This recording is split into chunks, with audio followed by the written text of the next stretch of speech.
Celui qui croit, il demeure dans la parole de Dieu, il a franchi son problème. On te dit de faire ça, tu as essayé, ça ne marche pas. Il faut aller voir la personne, tu m'as dit de faire comme ça, mais j'ai fait, ça ne marche pas. Pourquoi ça marche? 3 fois il dit, fortifie-toi et prends courage. Une seule fois il dit, nique la parole là, la foi. La foi là c'est une seule fois, mais cette foi là peut être bloquée par la peur. Est-ce que le jeûne est la solution pour que corrompre Dieu, que Dieu t'exauce? Où tu as vu ça? Ça m'énerve. Quand j'arrive là, je dis à Dieu, ça m'énerve. Jésus t'aime, mais il sait que le chemin que tu as pris, ça ne va pas aller. Quand tu as pris le chemin, il veut te justifier régulièrement par l'obéissance de la chair, pas par l'affection. L'amour est en toi pour aimer.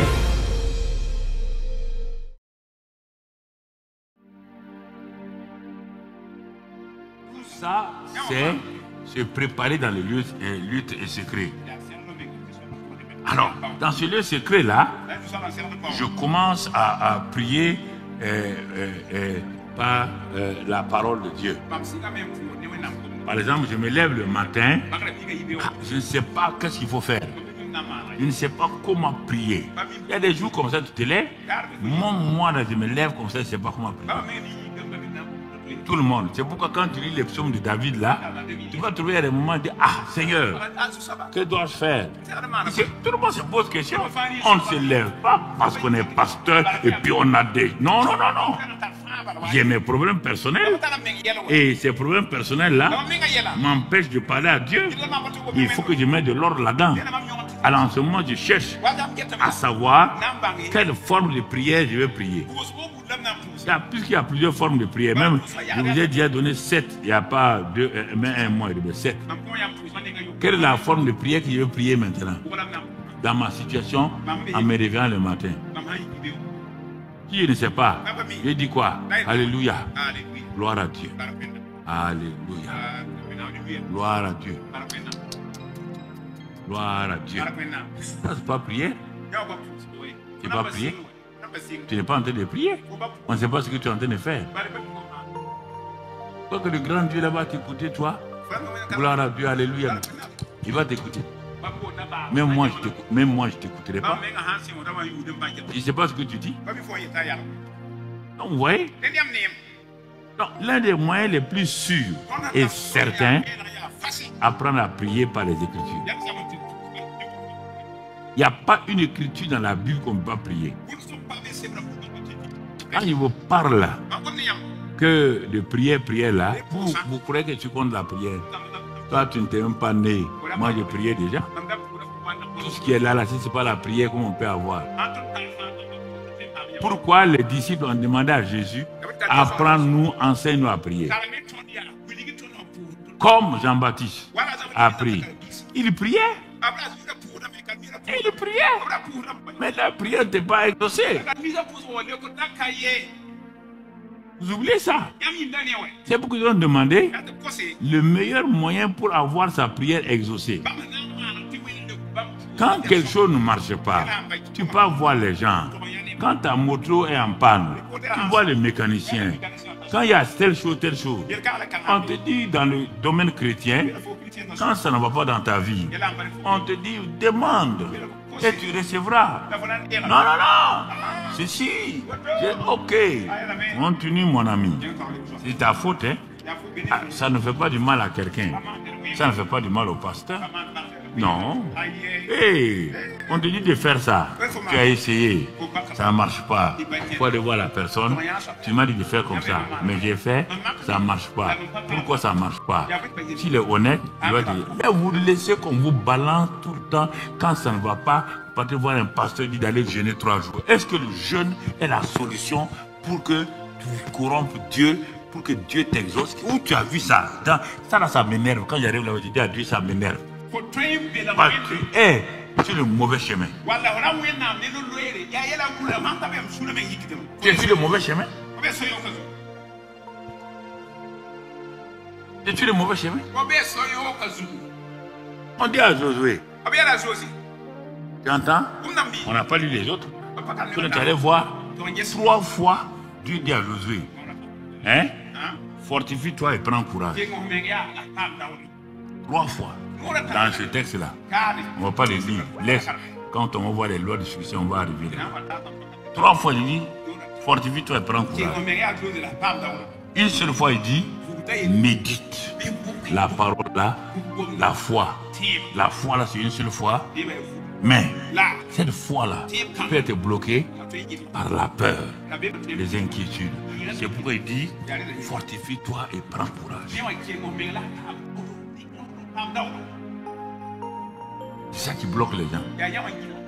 Quand on va détailler la loi du succès, tu vas te voir. Ce sont ces choses-là qui te bloquent et qui t'empêchent d'aller de l'avant. Alors, donc, ce matin-là, j'ai noté, on va faire une application. Parce qu'on ne peut pas faire un cours sans application.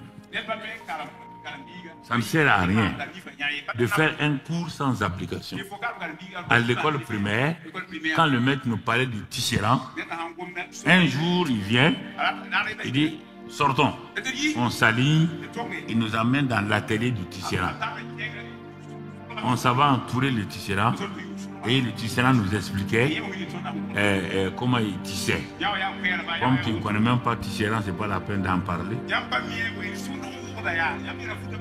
Quand il parlait de forgeron, il nous amène dans la forge pour nous expliquer. Donc, il nous amenait dans la pratique pour que notre enseignement ne soit pas théorique. Et c'est pourquoi quand j'arrive à ces parties pratiques-là, il faut faire beaucoup attention. Parce que ce sont ces choses qui m'ont appris. Il y a plein de gens qui ont des théories qui vont m'insulter, Karampalga, mais ils ont quoi? Rien. Ils n'ont absolument rien. Ils ont commencé leur église. Vous savez, où l'église fonctionne. Il faut être pratique. Tu n'as jamais vu quelqu'un était à l'école d'infirmier sans aller en stage pratique. Aucun chirurgien n'a été formé sans un stage pratique. S'il n'y a pas de pratique, comment tu vas faire? Mon frère, ma soeur, si on me montre un chirurgien, on me dit, ah, il est allé jusqu'en 7e, 8e année. Il a fait ceci ou cela, mais il n'a jamais fait de pratique. Sois sûr, même s'il veut m'opérer cadeau, je n'irai pas. Je ne serai pas la première personne, il va faire son expérience. Je suis sûr que je ne sortirai pas vivant. C'est la même chose. C'est la même chose. Pourquoi tu vas là où tu sais que ce pasteur-là n'a jamais fait une cure d'âme, n'a jamais enseigné les choses pratiques? Tu cherches quoi chez lui? Ah, tu veux qu'on te prophétise des choses. Tu aimes qu'on te flatte, que ça ira, sachant que ça n'ira pas. Tu ne peux pas aller chez le menuisier pour apprendre l'électricité. Non. Un menuisier ne viendrait pas te dire voici comment on met l'électricité dans une maison. Il n'a pas la capacité. Non, il faut apprendre des choses claires, des choses simples. Ce que je te dis là, il n'y a rien de compliqué. Je suis passé par là. Des gens sont passés par là et ils ont vu le succès. Mais tu veux te compliquer. Tu veux qu'on te dise que toi tu as tout le temps raison, que tout le monde a tort, que toi tu es le meilleur, que tout le monde est pire. Bon, tu veux qu'on te flatte. On te flatte. Continue à te flatter. Alors, ce matin-là, nous devons prier par les Écritures. Il dit médite. Il dit les Écritures, c'est la base de l'homme de Dieu. Alors, regardons, on va prendre un texte bon. Ce matin, c'est pour aider les nouveaux et même les anciens qui se posent beaucoup de questions. Comment il faut prier? Ah, on va prier. Pour les gens, prier, c'est d'amener un catalogue pour demander à Dieu faire ça. Qui vous a dit ça? Ah bon? Donc toute la vie chrétienne là, on va venir ici pour avoir ça. Alors que le monde a ça sans prière. Soyez intelligent. Pourquoi vous voulez que votre voisin croie en vous? Pour démarrer ta moto dimanche matin pour aller à l'église, tu pédales 25 fois.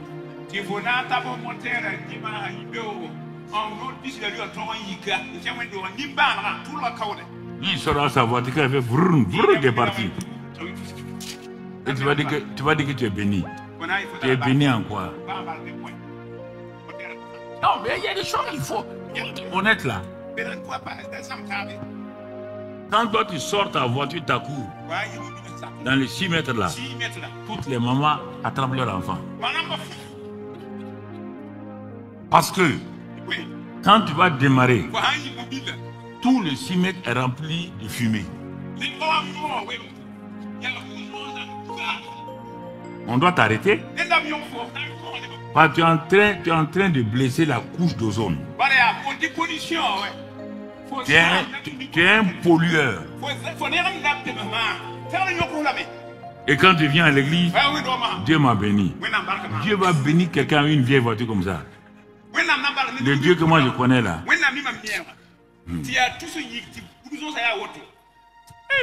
J'ai dit au pasteur en ville là, ah ouais, il y a des églises qui prêchent prospérité, tout le temps prospérité. Quand il prêche ça, souvent c'est le centre qui critique d'une manière. Vous m'avez vu prêcher prospérité, je parle de la prospérité, mais vous m'avez vu non. Bon, j'ai dit à Dieu, comme on est ensemble là, il n'y a pas de... 3 mois, il est devant ma porte. Pasteur, on veut faire ça. On veut faire ça. On veut faire une extension. Et il donne au pasteur Éloi une facture. 1 500 000, 2 500 000. Il est, comme la prospérité n'est pas bien là-haut, on doit faire quoi maintenant? Pasteur, bon, c'est... Les gens sont comme ça. Hein. Sinon, tu es un bon pasteur. J'appelle Éloi. Donne-lui 2 500 000. Je suis prospère. Et écoutez-moi. Écoutez-moi là. Pourquoi vous êtes misérable parfois? Quand on vient te dire que par exemple le sang est riche, toi tu dis non. Donc tu viens de dire le sang est pauvre. Toi tu vas accepter ça? Quand on dit que mon frère, toi là, sais que tu as l'argent, donne-moi 500 000. Tu dis que tu n'as pas la monnaie encore.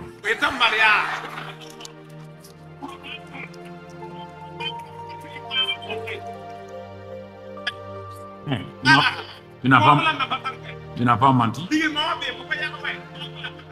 L'argent est là, mais il n'y a pas de monnaie. Et quand tu dis ça, l'argent dit tu as raison. Je vais venir en coupure de 5 000, 5 000. Non, non, non. Tu sais bien qu'on n'a pas l'argent. Ah, tu n'as pas l'argent.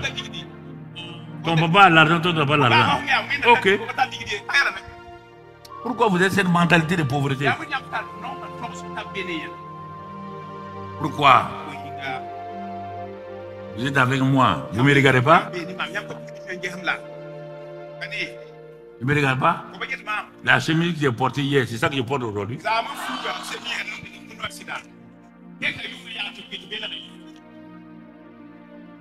Ça veut dire quoi? Vous confondez richesse et prospérité. Envoie-moi 3 Jean 2, mon ami. 3 Jean 2, envoie-moi ça. Ils vont voir. Vous prenez le dictionnaire pour analyser votre vie. Vous pouvez prendre la Bible. L'ancien Agaïus, le bien-aimé, que j'aime dans la vérité. Oui, bien, j'aime dans la vérité. Alors, il aime pourquoi? Bien-aimé. Et il parle. Bon, comme lui, second aussi est incrédule comme vous, au lieu de dire je veux, il dit je souhaite. Même ça encore. Je souhaite que tu prospères de temps en temps dans certains domaines. Tu prospères à tous égards et sois en bonne santé comme prospère l'état de ton âme.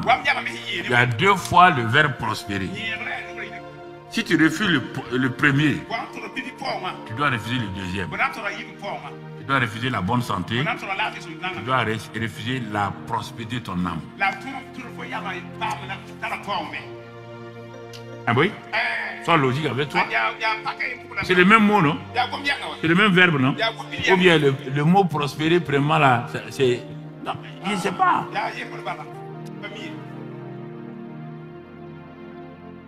On s'enrichit avec le travail de ce monde-là, on s'enrichit avec le commerce, mais on ne prospère pas avec le commerce. C'est deux mots différents. On ne peut pas utiliser le mot riche avec l'âme. Non, ni le corps.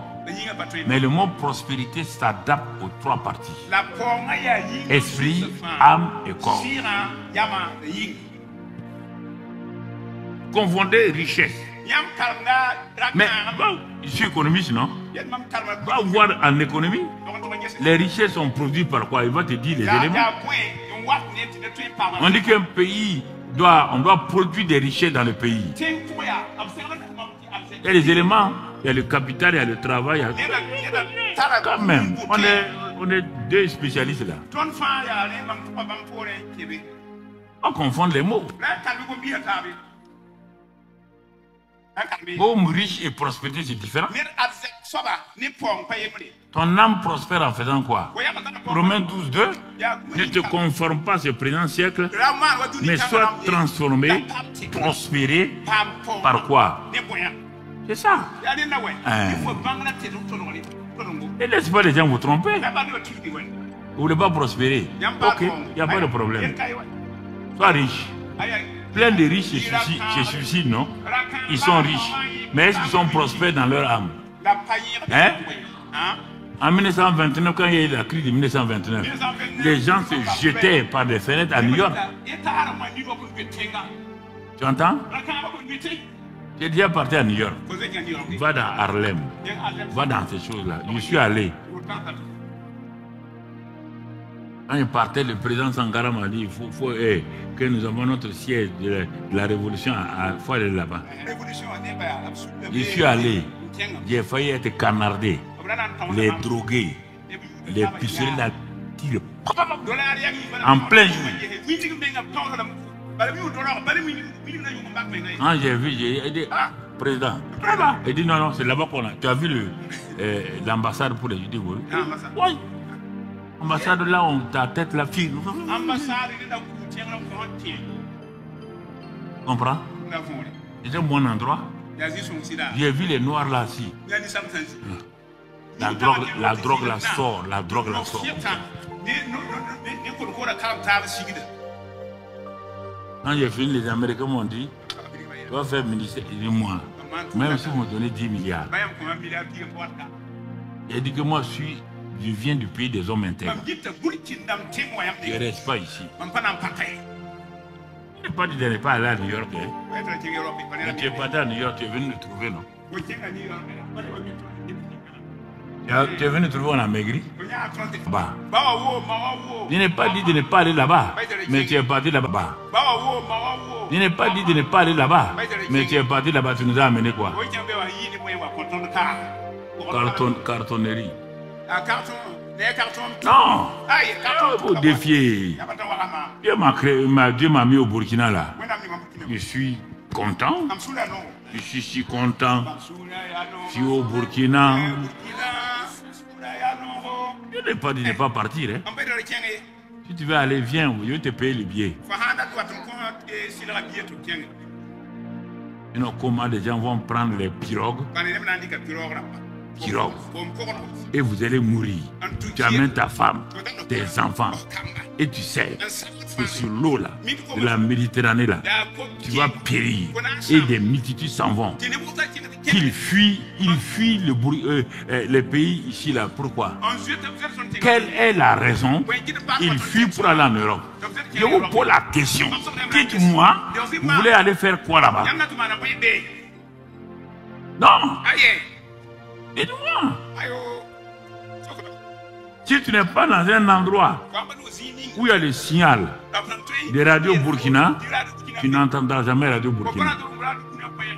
Pourtant, Radio Burkina sont en train de mettre. Les Burkinabés sont en train d'entendre la voix de leurs téléspectateurs, pas comment on appelle les journalistes et tout. Mais toi, tu n'entends pas. Parce que tu es au mauvais endroit. Si tu es hors de la volonté de Dieu, tu n'as qu'à être à Tokyo. Tu n'entendras jamais Dieu. Et tu vas souffrir là-bas. Il vaut mieux revenir à la maison. Et dis à tes gens de revenir à la maison. Après ça te sert qu'on amène un jour, on dit qu'il est mort à Tokyo. Il est mort à Tokyo, il est mort. Tout ça, il faut savoir prier.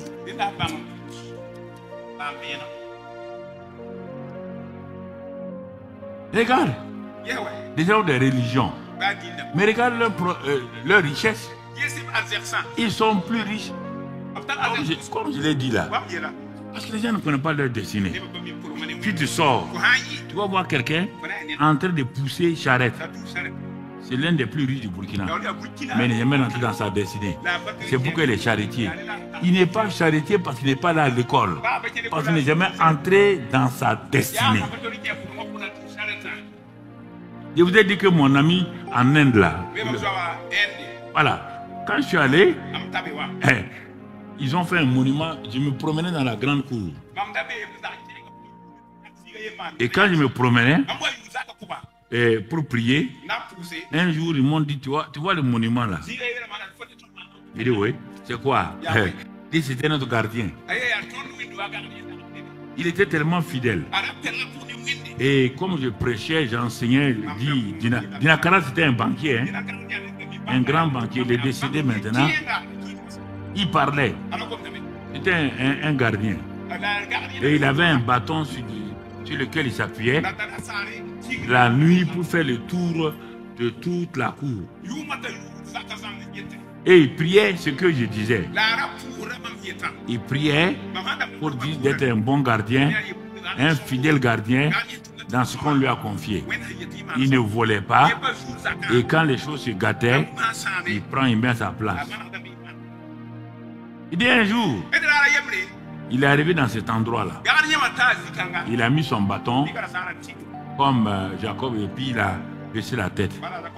Il dit Seigneur, merci pour mes patrons, pour le pasteur, pour sa famille. Merci de ce que tu m'as donné. Il priait, il bénissait la famille, le ministère et tout. Il dit Seigneur, merci de ce que je suis gardien et que j'arrive à nourrir ma famille avec le peu que je gagne. Merci pour tout. Je te rends grâce. Bon, il était là dans le silence. Puis à un moment donné, il voit qu'il est entouré par une présence surnaturelle. Il ouvre les yeux, il fait comme ça, il voit le ciel est ouvert. Le ciel qui est ouvert là, la voix de Dieu descend. Tu as été fidèle à ton pasteur. Tu as gardé. Tu n'as pas volé. Tu n'as pas gâté son nom. Tu as été fidèle en tout. Maintenant, regarde, ta destinée vient. Ta destinée vient. Et la présence de Dieu l'a envahi. Il s'est mis à genoux, il a pleuré, il a rendu grâce à Dieu. Et il a laissé le matin, il est parti voir son Dinakaran. Et il a dit, pasteur, je vous dis quelque chose. À cause de ton onction, de ta prière là, ce que j'ai reçu, à cause de ton onction, de ta prière, voilà ce que j'ai reçu. Quand il a raconté, Dinakaran a prié pour lui. Il dit, Dieu, ce que tu as prévu pour cet homme-là, il faut le faire. Et quand il a prié, Dinakaran a dit, bon, il faut aller. Sûrement Dieu a quelque chose pour toi. Mais comme tu es membre de l'église, ils ont continué à cheminer. Quand je suis arrivé, là-bas, il m'a dit, on a laissé ça comme un symbole pour que les générations savent la fidélité, l'humilité. Voilà ce que ça donne. Et il dit maintenant, Dinakaran dit, pasteur, regarde, regarde, ça là, ça, c'est lui. Regarde, en ville là, il est devenu l'un des plus prospères de l'Inde. Le gardien, Dieu l'a élevé. Parce que il a décidé de suivre les voies de Dieu. C'est important que vous compreniez ça. Ce n'est pas la prière. C'est la fidélité.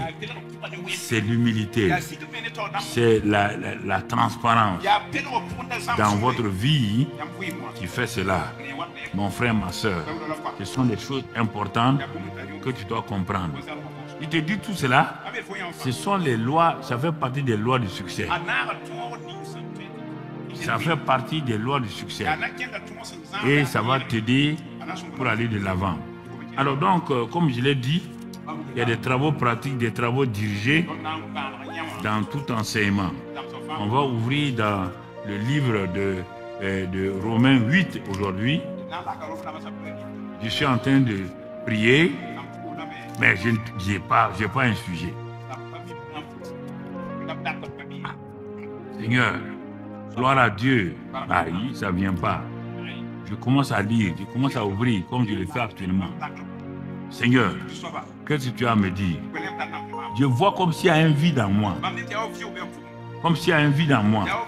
Bon, j'ai des sujets, mais ce que ces sujets-là, ça ne correspond pas. Je suis en train de chercher.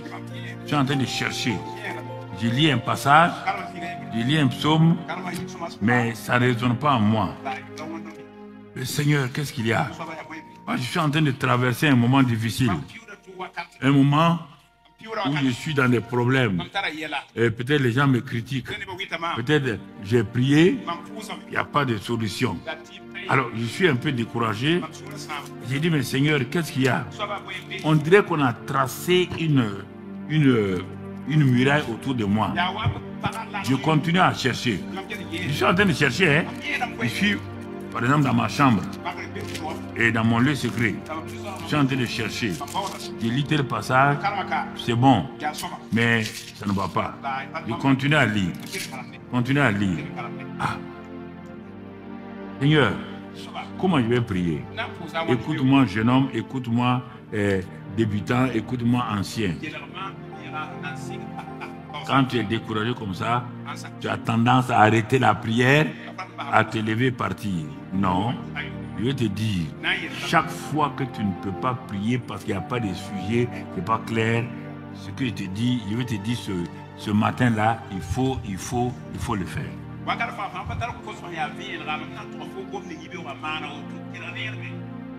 Et je me rappelle d'un message que le pasteur a prêché dans l'église.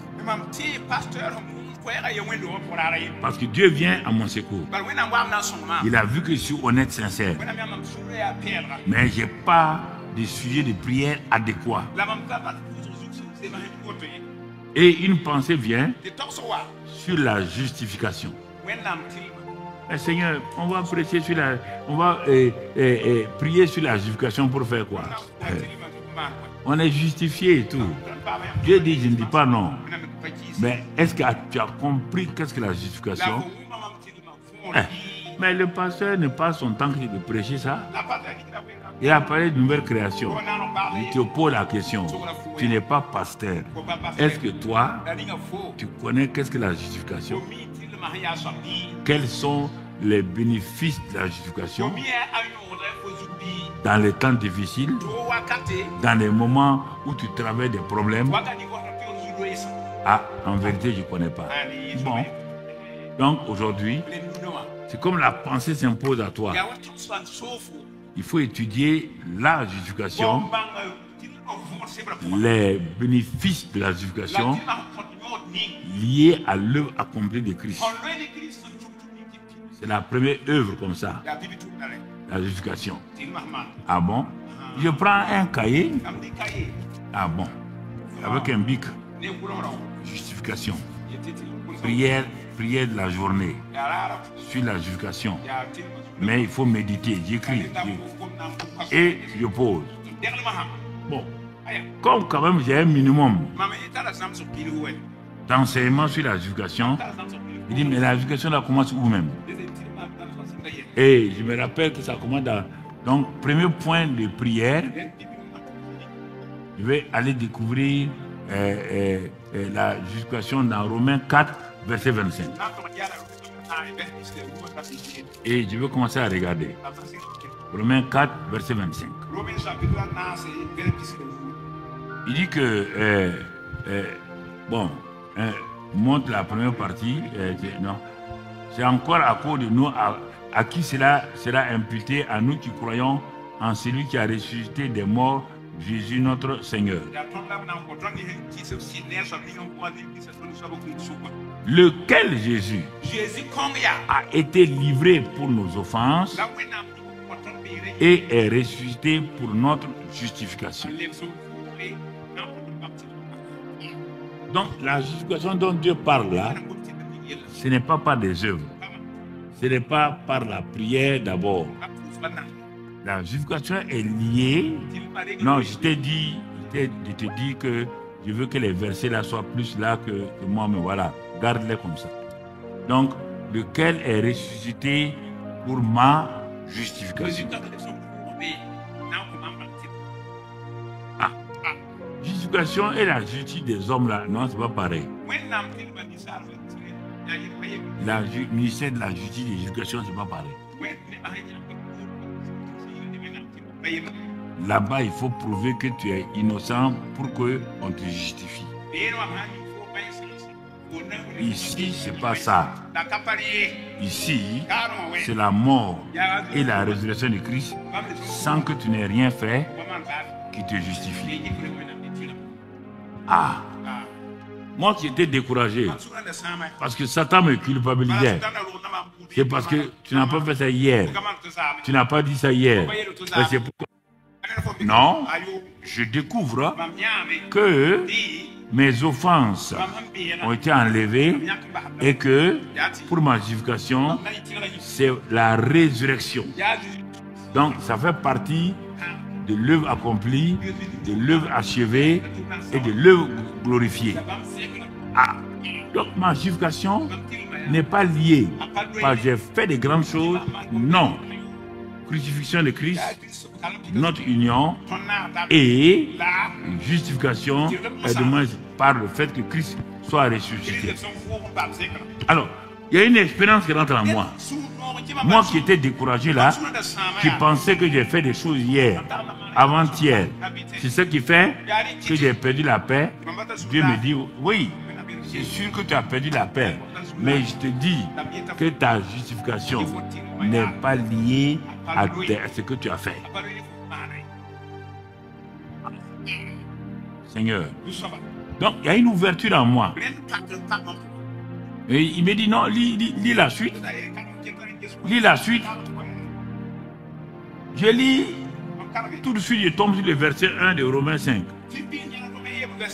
Mais, étant justifié, il m'a dit justifié. Et il me dit, il me prouve ici, il faut bien m'écouter, hein, je suis en train de faire la prière par les Écritures. Étant donc justifié par la foi. Ah, je suis justifié, mais mon cœur me condamne. Satan me condamne. Comment la justification là, je peux la garder? Dieu dit c'est par la foi. La foi là c'est quoi? C'est la confiance que ce que Dieu a dit là est vrai. Sans sentir. La foi ici, c'est accepter que Dieu a dit par la mort de Jésus, par sa résurrection, je suis justifié. Donc, regarde déjà les sujets de prière, comment ça. Je n'ai pas besoin de te parler. Toi, tu sais ce que tu dois faire. Tu sais ce que tu dois faire. Étant donc justifié par la foi, il y a quoi maintenant? Bénéfice. Nous aurons. Hein? Nous, il y a quoi? Nous? La paix avec le diable. Avec qui? Par notre qui est mort et ressuscité. Pourquoi? Non seulement je suis justifié, c'est un acte que Dieu a posé. Dieu me dit, complète, va dans 2 Corinthiens 5, 21. Va dans 2 Corinthiens 5, 21. J'avais mis ça en tableau, mais je crois que ils n'ont pas bien mis mon truc. Ok. Donc 2 Corinthiens 5, 21. Celui qui n'a point connu le péché. Voilà. Dieu l'a fait devenir péché pour nous, afin que nous devenions en lui justice de Dieu. Ah bon? Je suis réconcilié avec Dieu. L'œuvre accomplie. L'œuvre achevée. Je suis justifié. L'œuvre glorifiée. C'est quoi? Je suis moi-même devenu la justice de Dieu en Jésus.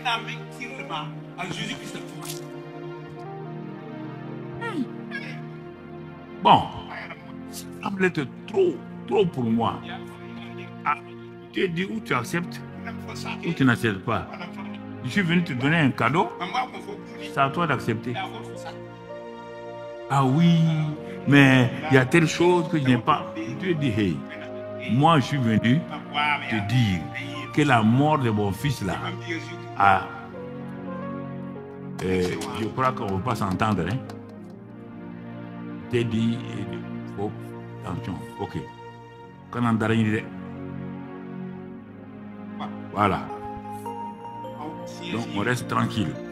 Je te donner un tableau depuis hier nuit. Donc moi je travaille tard la nuit pour te donner ça. Et toi tu veux me conduire ailleurs. Donc on y va. Donc mon frère, par ta mort, je suis réconcilié. Ce n'est pas suffisant. Par ta résurrection, sans que je n'ai rien fait, je suis justifié. Ah, ça commence à aller. Il dit, c'est pas fini. Étant justifié, maintenant, et ta nature, toi-même, tu es devenu justice de Dieu en Christ, et Christ est devenu péché. Le cycle est fini sur la justification. C'est possible? Moi, il dit, mais je t'ai dit que Christ est devenu péché, pas pécheur. Toi, tu es devenu justice. C'est deux natures. Alors, en devenant justice de Dieu en Christ, qui peut venir te dire ce qu'on va lire maintenant, que tu peux amener dans Romains 8.1. Qui peut te dire ce que quelqu'un va te condamner? Tu es devenu justice. Tu es devenu enfant de Dieu. Qui peut venir te dire, après que Dieu ait déclaré tu es devenu mon enfant, que tu es enfant du diable? Mais pourquoi toi tu dis que tu es un pauvre pécheur? Pourquoi tu dis que tu es pécheur? Pourquoi tu contredis Dieu? Ça vient de quoi? De ton origine. Ça vient de quoi? De ta famille. Ça vient de quoi? De tes pensées. Et à cause de ça, tu peux rester 25 ans. Tu ne verras jamais la paix.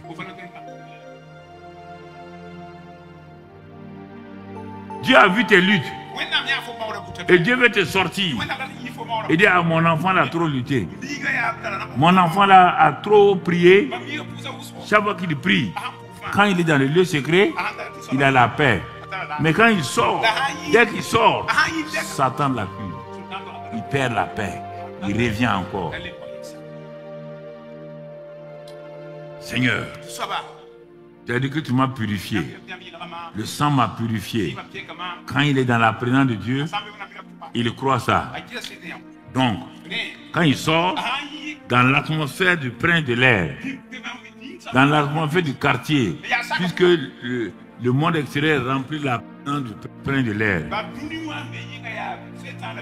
Et regarde, quand les gens conduisent, ils quittent là. Quelle sont la chose là? Regarde un homme condamné comme ça. Toute la rue est remplie de paroles comme ça. C'est que Jésus appelle le prince de l'air. mon ami, si tu ne crois pas, tu n'as pas confiance, il dit par la foi, nous sommes justifiés. En ce moment-là, tu t'arrêtes là, tu as lu ça, et quand tu as lu ça, Dieu te dit, mon enfant, regarde le quatrième passage, Romains 5, 5. Regarde le dernier passage. Regarde le passage. Romains 5, 5. Voilà. L'espérance ne trompe point. Parce que l'amour de Dieu est répandu dans nos cœurs par le Saint-Esprit qui nous a été donné. Je suis la justice de Dieu. J'ai été justifié, réconcilié. C'est pas fini. Dieu amène son sceau. Le sceau là, c'est l'amour de Dieu par le Saint-Esprit. L'amour de Dieu a été répandu dans mon cœur par le Saint-Esprit qui nous a été donné.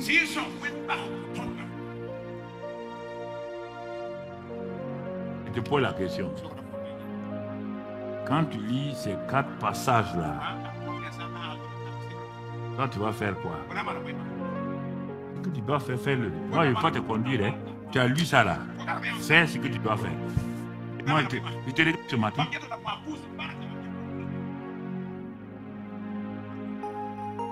ne faut pas dire. Laisse-les. S'ils ne font pas ça là, moi, je prends ma Bible, je sors, je m'en vais. Je te vous dis la vérité. Hein. Je m'en vais. Dieu vous a parlé. Qu'est-ce que vous devez faire? Hein? Hein? Mais rendez grâce. C'est moi qui vous attendais. Hey, c'est pas le tam-tam qui est justifié. Mais pourquoi vous parlez doucement comme ça? Quand vous diffamez là, vous parlez doucement. Quand vous critiquez là, vous parlez doucement. Allez, levez-vous et puis commencez à rendre grâce à Dieu là. Faut pas m'énerver, hein. Et levez-vous là. Allez. Debout. C'est quoi ça? C'est quelle histoire ça? Rends grâce à Dieu pour les 4 points. Sa mort m'a réconcilié. Donc sa résurrection m'a donné d'être une nouvelle création. Et sa glorification m'a rempli. Et il a scellé par l'amour. Et toi, tu fais quoi? Tu me regardes, tu veux voir quoi? Faut pas me regarder, ferme tes yeux là.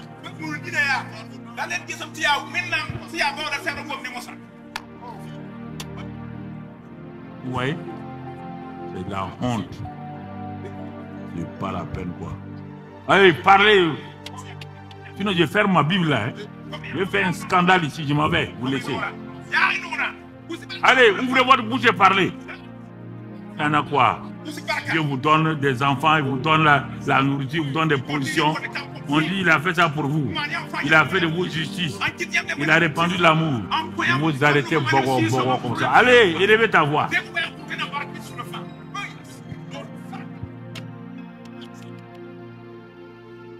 Et quelle histoire? Vous avez honte? Vous avez honte de Dieu? Ou bien tu n'es pas content? Tu voulais que je te dise que tu auras un milliard ce matin, tu n'auras pas de milliards. Il ne faut pas compter sur moi. Hein. Vendredi, on a prié pour toi. Aujourd'hui, tu devais être content. En venant ici, tu devais être content. Tu devais sauter. Oh, je suis la justice de Dieu. Je suis la justice de Dieu. L'amour de Dieu est dans mon cœur. Je suis scellé par l'amour de Dieu. Gloire à Dieu. Gloire à Dieu. Gloire à Dieu. C'est ça. C'est moi qui dois te dire ça. C'est moi qui dois te dire ça. C'est moi qui dois te conduire là-bas. Je ne veux pas te forcer. Hein. Je ne veux pas te forcer. Je ne veux pas te forcer, mon ami. Parle. Parle. Il n'y a pas de... Parle. Parle. Parle. Parle. Toi qui as la télévision. Parle. Toi qui es aux réseaux sociaux. Parle. Je m'en fous de ce que tu penses de moi. Je dis la parole de Dieu. Je ne suis pas là pour quelqu'un.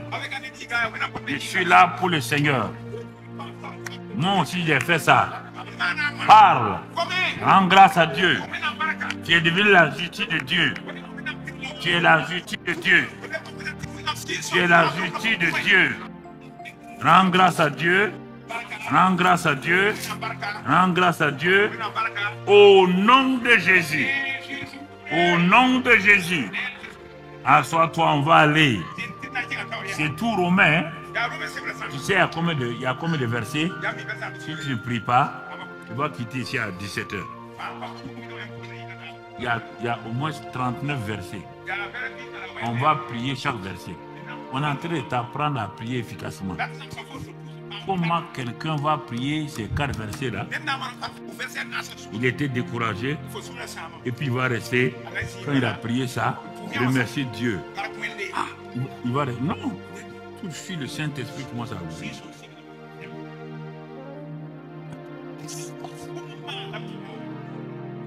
Je suis venu dans les deux secrets.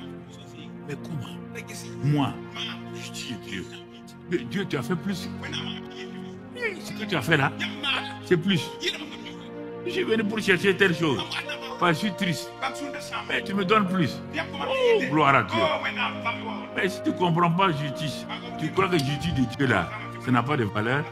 Comment quelqu'un va te donner la nature de son fils? Toi, tu méprises ça et tu veux une voiture. Réponds toi-même. Réponds. Et il sera content. Donc, je viens d'ouvrir le robinet. Il faut que l'eau la coule maintenant. Sinon, je suis... Ah, vraiment... Ah oui, Seigneur. Formidable. Comment? Moi, la justice de Dieu.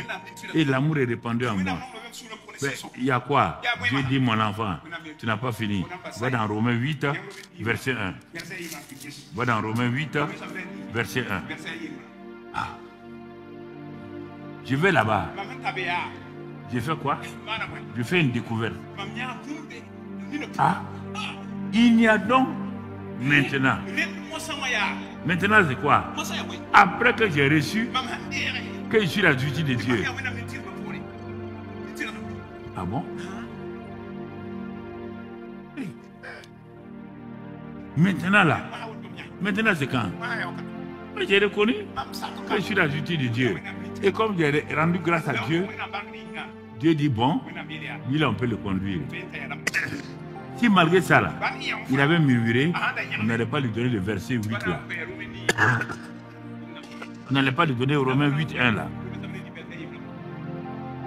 Comme il veut avancer là, Saint-Esprit, conduis-le sur la route. Et j'ouvre ça. Sinon, il va fermer. Il va faire que je ne rappelle même plus quoi que c'est. C'est pourquoi ta prière est bloquée. Parce qu'après que Dieu t'a fait du bien, tu ne rends pas grâce. Donc, il n'y a donc maintenant.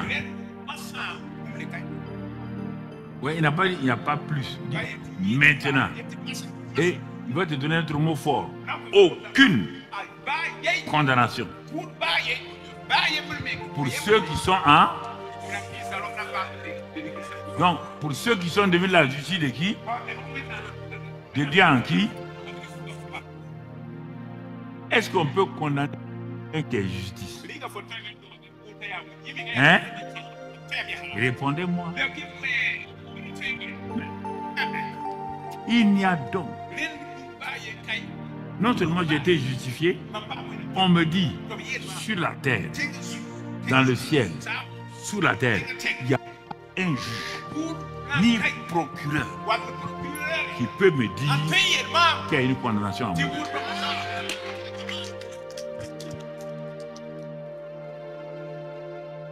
Parfois, votre défaut, vous avez été habitué dans le monde, quand on vous dit dans le monde certaines vérités entre guillemets, vous restez silencieux. Avec Dieu, on ne reste pas silencieux. Vous restez silencieux pour réfléchir. Vous avez déjà mal réfléchi. C'est pourquoi vous n'avez pas de gloire à Dieu. Quand la vérité biblique sort, gloire à Dieu. Merci Seigneur. Béni sois-tu. Pour cette vérité-là, c'est celle qui va m'affranchir. C'est ça. Ne restez pas pour faire comme ça. Tu ne t'es pas marié comme ça. Et tu ne peux pas répondre à Dieu en hochant la tête. Pour te marier, même si tu ne parlais pas comment, même si tu étais complexé, le maire dit, voulez-vous prendre cet homme-là, et vous devez dire oui. Vous voulez venir m'imposer vos choses de tribu et d'ethnie. Moi, ça ne m'intéresse pas. Ce qui m'intéresse, c'est ça. J'ai dit, tu sois content ou tu n'es pas content, tu ne peux pas me changer. Je suis dans la parole. Je suis venu pour t'aider. Je ne suis pas venu pour autre chose. Hein? Non. Les gens qui ne sont pas contents de mes messages. Dieu est content de mon message. Même Satan, il m'applaudit.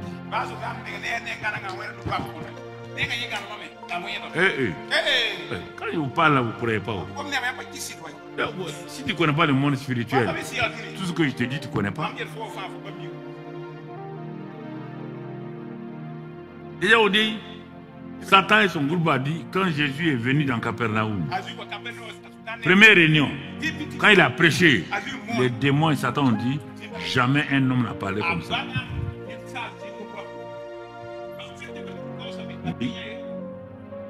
Jamais un parole. Et tout de suite un vieux dit, qui était là, quand les démons ont dit ça, le vieux l'a dit, son démon a dit, qui a-t-il entre nous et toi, Jésus de Nazareth, tu es venu nous perdre. Voici des secrets que tu ne connais pas. Voilà des secrets que tu ne connais pas. Rempli du Saint-Esprit, allant dans la présence de Dieu, prêcher, le diable te dit, qui a-t-il entre toi et nous? Jamais un homme n'a parlé comme ça. Jamais une femme n'a parlé comme ça. La femme les ferme. La femme les ferme. Quand elle parle, elle reste sur ça. Les démons te font garde à vous. Misérable, tu ne dis même pas Amen. Il ne faut pas vous asseoir devant moi sans parler, sinon je vous renvoie tout de suite. Je n'aime pas ça, j'ai horreur. Il faut répondre à Dieu. Je ne suis pas fâché, hein, mais ça m'irrite. Que derrière un ballon, les gens crient dans le stade. Ils se lèvent, ils parlent. On parle de votre éternité. Vous asseyez, vous me regardez. Ah, vous allez dire, papa, on ne comprend pas. Parfois, il dit de crier, parfois, il ne dit pas de crier. Sois intelligent pour crier au temps convenable.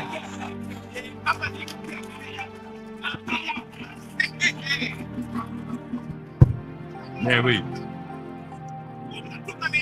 Je suis intelligent. Je sais que c'est ça que tu dis. Dans ton cœur, c'est ça que tu es en train de dire. C'est pourquoi je l'ai sorti, pam, te donner. Voilà. Okay. Mais regarde.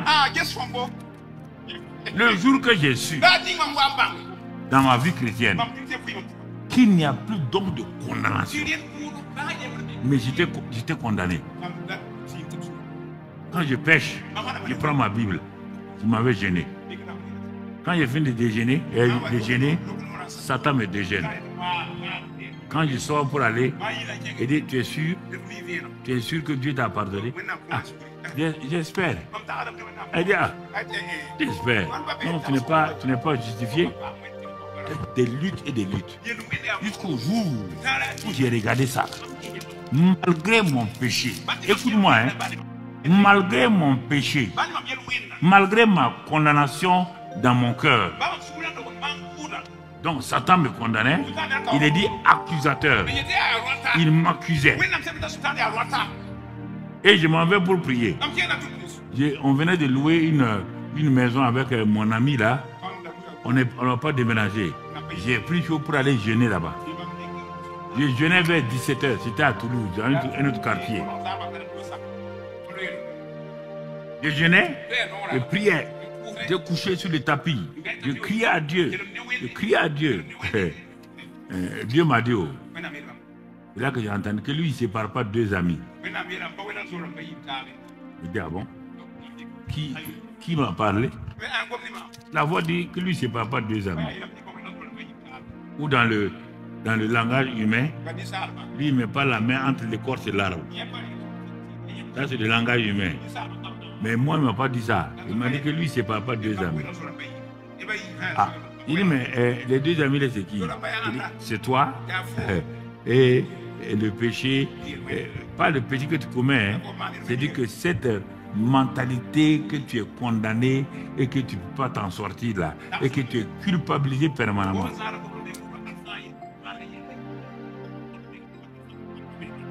Mais ça veut dire quoi? Ah, tu dis que tu es condamné. Tu acceptes la condamnation de Satan parce que tu as posé un acte de péché. Tu n'es plus péché. C'est mon fils qui est devenu péché. Tu es la justice. Mais tu continues à dire qu'il y a ça. Mais si le péché est ton ami, la culpabilité suit, aucun problème. Il n'est pas venu les séparer. Mais il me faut une solution. S'il n'est pas venu séparer, il a fait quoi? J'ouvre, je tombe sur Romains 8.1. Il n'y a donc maintenant aucune forme d'accusation, aucune forme de condamnation pour ceux qui sont en Jésus-Christ. Pourquoi? Il dit quand ils ont accepté Jésus-Christ là, la justification qui est devenue leur partage.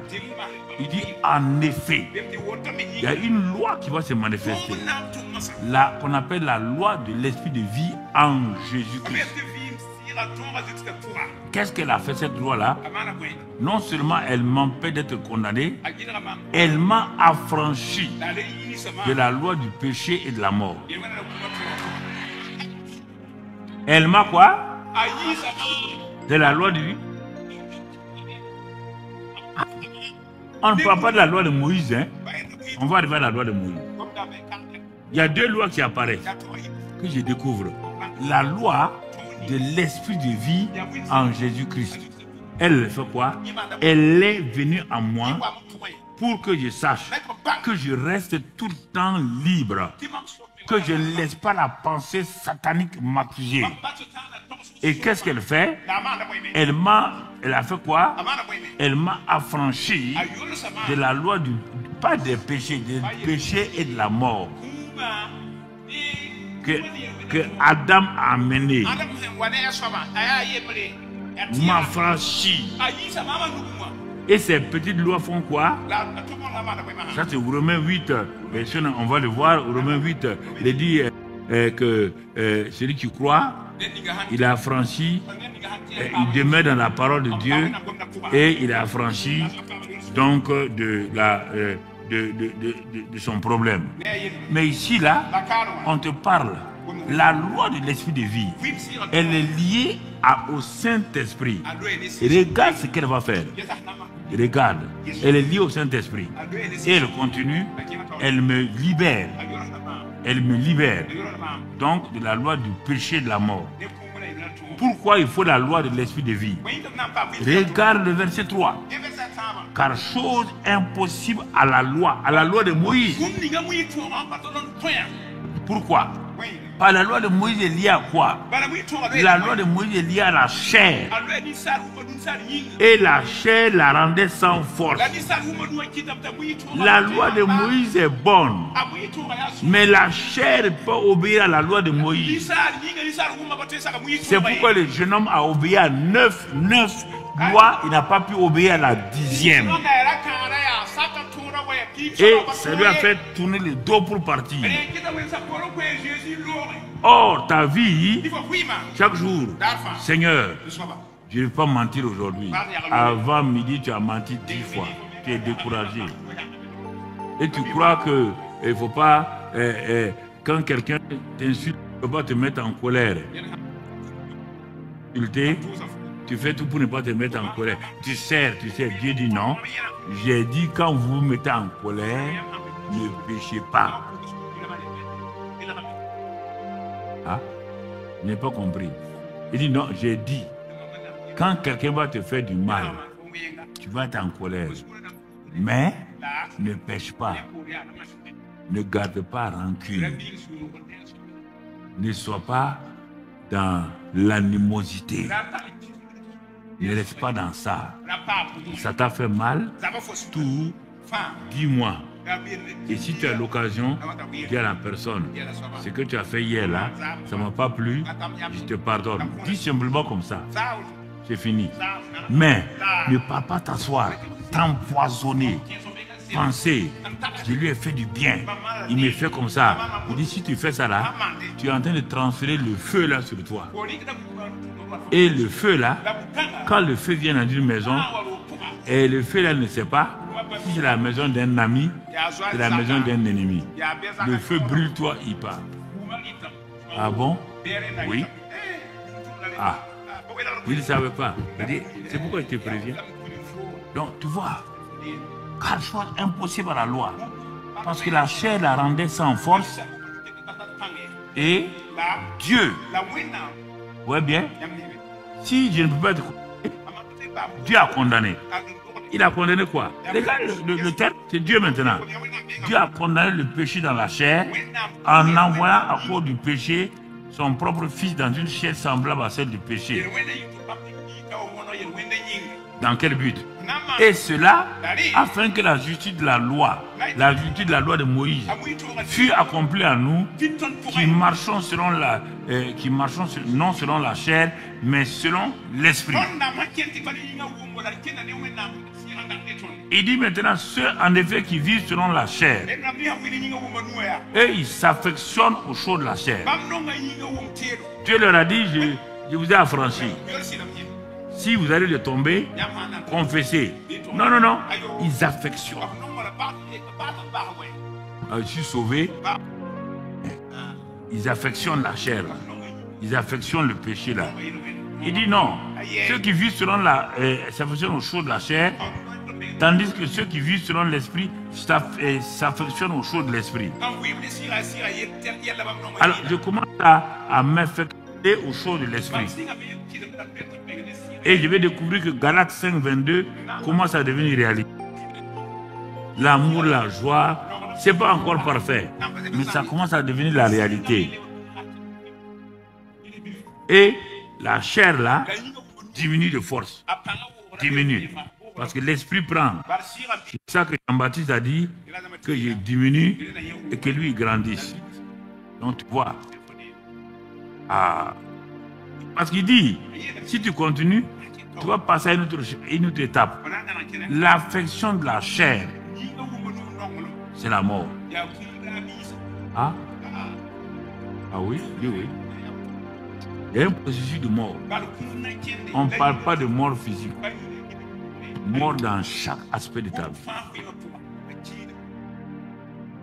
Tandis que l'affection de l'esprit, c'est la vie et la paix. Dieu dit, j'ai mis les deux choses devant toi. Il y a la mort, il y a la vie et la paix. Comme le Saint-Esprit est venu vivre en toi, et il a répandu l'amour en toi, et tu es la justice de Dieu, moi je ne te condamne pas. Satan ne peut pas te condamner. La seule chose, c'est ta chair et la loi de Moïse. Tu n'arrives pas à contrôler ça. Parce que tu affectionnes. C'est l'affection qui est le problème.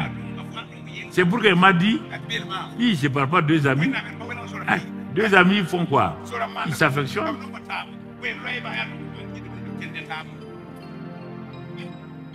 Alors, il fallait que je prenne une décision.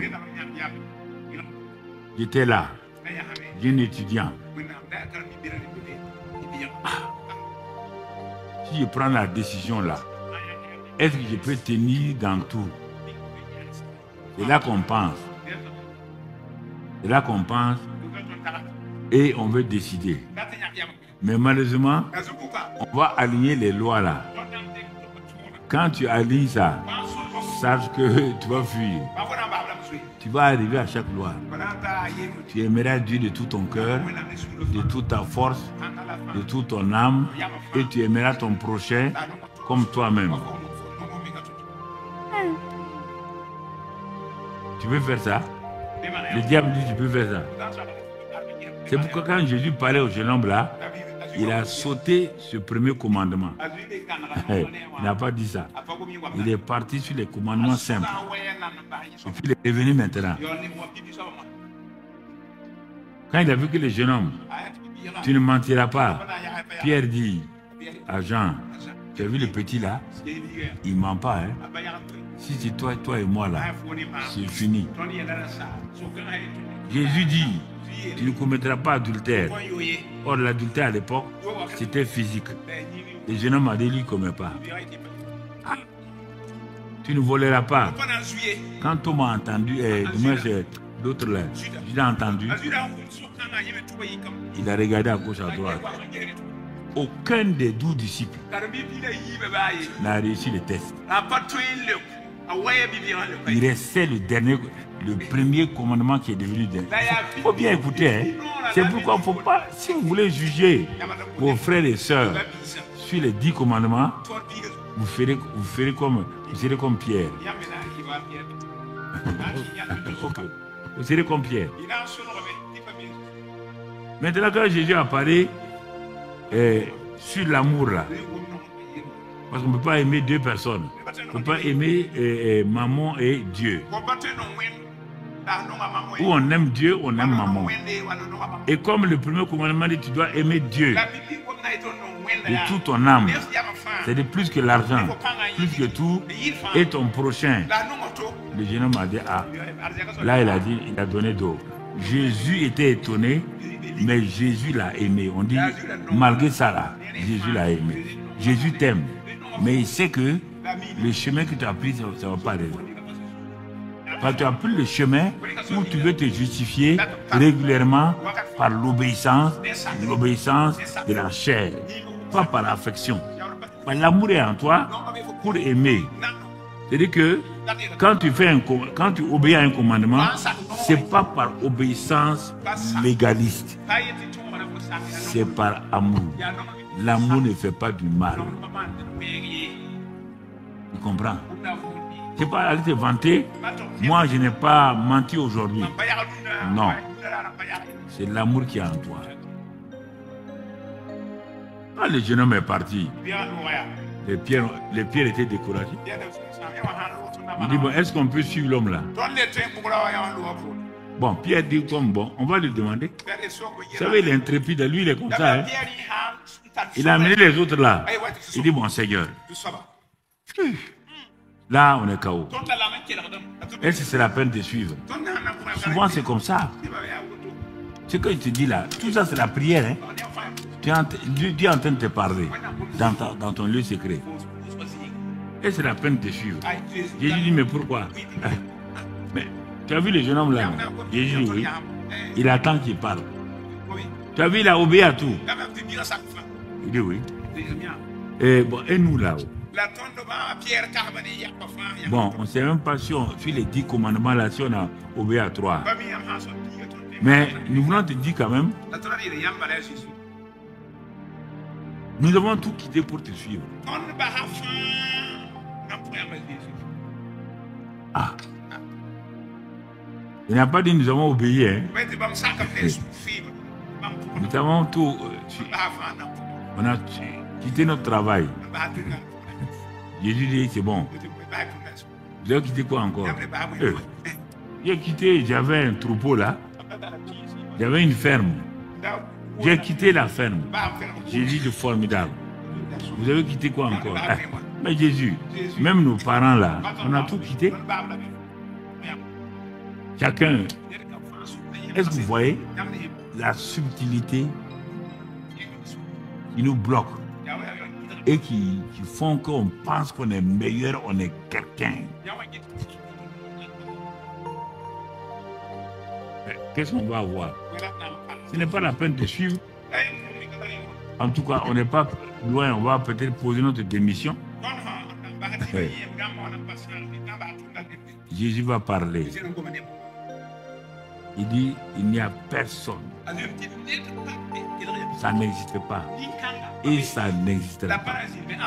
Si c'est quitté là, qui va quitter son père, sa mère, qui va quitter ses biens là, si c'est ça là, cette partie que vous avez retenue, au lieu de retenir cherchez le royaume des cieux et toutes ces choses vous seront données. Si c'est la deuxième partie là, tu as quitté ton père, ta mère, tu as sémé, tu as investi. La loi de s'aimer et de récolter va te donner des maisons, va te donner des richesses, va te donner tout. Mais la première partie là, tu ne l'auras pas.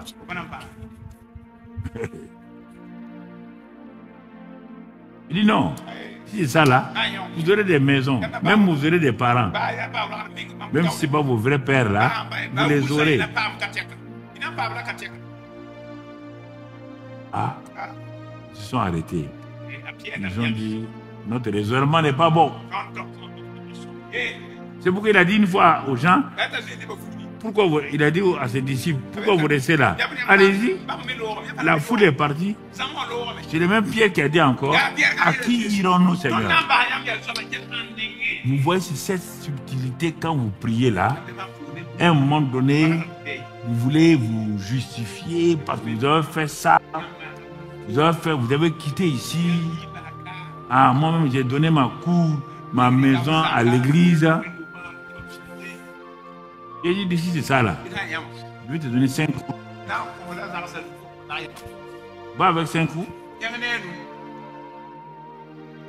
Si c'est ça là, ah, tu as donné ta 4x4 à l'église. Bon, il dit au Saint-Esprit, prépare 3 4x4 pour lui. Donne-lui les 4x4 là. Il n'a pas compris. Il a répondu à tout le monde. Non, on ne travaille pas par Dieu parce qu'on donne des choses. Et que c'est avec joie. Non, tu vois tout ça là. Tout ça c'est Romains 8 là, verset 1 là, jusqu'à là où on est au verset 6. Il dit non, c'est important. Alors, comme il t'a expliqué, et tu as vu cette partie là, tu dois dire, il n'y a pas de condamnation à moi. Je suis affranchi. Et la chose que Moïse ne pouvait pas faire, et il m'a donné son esprit. Alors, donc, à cause de ça là, ceux qui vivent selon la chair ne sauraient plaire à Dieu. Mais il dit, pour nous encourager, mais pour vous, verset 9, pour vous, vous ne vivez pas selon la chair, mais selon l'esprit, si du moins l'esprit de Dieu habite en vous. Et vous savez que vous avez l'esprit de Dieu. Donc, il déclare, dans votre marche là, vous pouvez avoir l'affection de la chair, vous pouvez tomber, mais relevez-vous, car l'esprit de Dieu habite en vous. Et si quelqu'un n'a pas l'esprit de Christ, il ne lui appartient même pas. Il n'est même pas chrétien. Mais vous, vous avez l'esprit de Dieu. Et si Christ est en vous, le corps, il est vrai, est mort à cause du péché, mais l'esprit est vie à cause de la justice. Je vais continuer. Si l'esprit de celui qui a ressuscité Jésus d'entre les morts habite en vous, celui qui a ressuscité Christ d'entre les morts là, rendra aussi la vie à vos corps mortels par son esprit qui habite en vous. Ah, on arrive à... Bon, j'ai sauté parce que... Sauter pour que vous puissiez comprendre un certain nombre de choses. Bon, vous voyez bien, la conclusion de cette Romains 8, 1 à Romains 8 à 11 là, la conclusion finale, c'est de dire, le Saint-Esprit étant venu en vous, ayant fait de vous un temple. Mais quel est son rôle? Quand Jésus était mort physiquement, c'est le même Saint-Esprit le dimanche matin qui est descendu, qui est rentré dans le corps de Jésus, qui était mort depuis 3 jours. Quand il est rentré, il a ressuscité Christ d'entre les morts.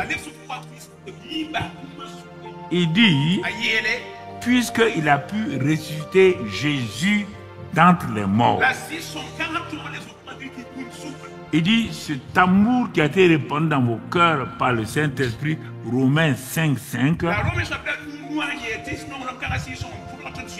si c'est le même esprit qui est en vous, lequel, celui qui a ressuscité Jésus là, et qui a fait de lui, vous avez vu, quand il a ressuscité, personne ne l'a connu. Les maris, les pierres, les gens, personne ne l'a reconnu. Et si vous acceptez ce fait de la justification, où vous n'êtes pas condamné, et que vous acceptez que l'Esprit est en vous, il a donné la vie à votre corps mortel. Tout. Si vous acceptez ça là, il dit, vous verrez comment votre vie là va commencer à avancer.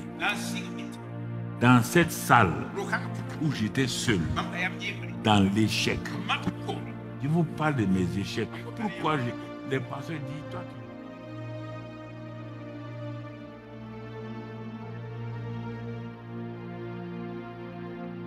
troisième phase, justification. Ça, c'est ma nature. Ah oui. Je continue à croire. Quand Satan m'accuse, je dis non. Quand je tombe, je dis non. Tu ne peux pas me condamner. Tu m'as justifié. Tu ne peux pas. Et je dis à Dieu, Père, j'ai attisé ton cœur, mais je te demande pardon. C'est le moyen pour m'en sortir. Je plaide les mérites du sang de Jésus, afin que le sang là me lave. Tu es toujours dans ta chambre, dans ton lieu secret. Hein? Ça, c'est pas une prière de 20 minutes. Hein? Il faut prendre, puisque Dieu est en train de t'enseigner. Et tout ce que tu es en train de prier là, de louer là, le Saint-Esprit est en train de sceller ça en toi. Tout doucement.